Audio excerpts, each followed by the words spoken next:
Let's see the question, what is the modern approach of counting. अब ये modern approach of counting क्या है? तो देखो हमने ट्रेडिशनल पढ़ लिया था, तो ट्रेडिशनल में हम क्या करते थे, जो जिसका नाम है उसी को हम डेबिट करते हैं और जिसका नाम है उसी को क्रेडिट करते हैं। यानी जैसे अगर मैं पर्सनल अकाउंट की बात करूं तो डेबिट हु रिसीव्स, जो रिसीव करेगा उसका नाम आ जाएगा डेबिट में और जो देगा उसका नाम आ जाएगा क्रेडिट में।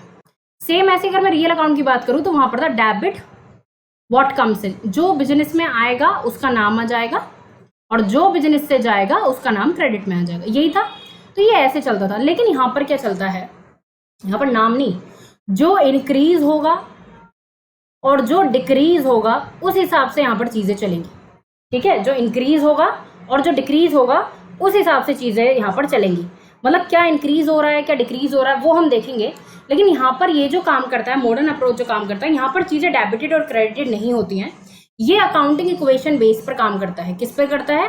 अकाउंटिंग इक्वेशन बेस पर काम करता है, या फिर हम इसको कह सकते हैं ये डबल एंट्री बेस पर काम करता है।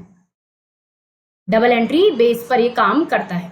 ठीक है, तो यहाँ पर क्या होगा, चीजें बढ़ेंगी या घटेंगी तब हम उनको डेबिट या क्रेडिट करेंगे। ठीक है, यानी इसमें क्या होगा, एक अकाउंट अगर एक अकाउंट अगर घटेगा तो दूसरा अकाउंट बढ़ेगा। एक अकाउंट का इफेक्ट किस पे पड़ेगा? 2 पर पड़ेगा। या फिर एक अकाउंट का इफेक्ट किस पे पड़ सकता है? 2 पर। 2 का 1 पर भी पड़ सकता है। तो यहाँ पर ये ऐसी चीजें करती हैं। तो मॉडर्न अप्रोच ऑफ अकाउंटिंग को हम कह सकते हैं कि यहाँ पर अकाउंट डेबिट और क्रेडिट नहीं किए जा सकते।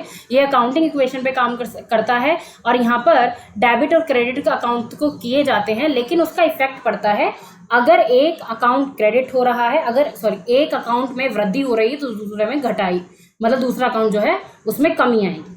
ठीक है, तो इस हिसाब से हम इसको काम करते हैं। इसके अंदर 5 अकाउंट्स आते हैं, वो हम धीरे धीरे अभी करके पढ़ेंगे। ठीक है, कौन कौन से अकाउंट्स इसमें आते हैं? इसमें आता है आपका एसेट्स अकाउंट। ठीक है, क्या आता है आपका? Assets account, liabilities account, capital account. ठीक है, और अपना आता है इसमें रेवेन्यू अकाउंट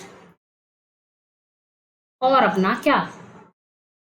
एक्सपेंसेस अकाउंट।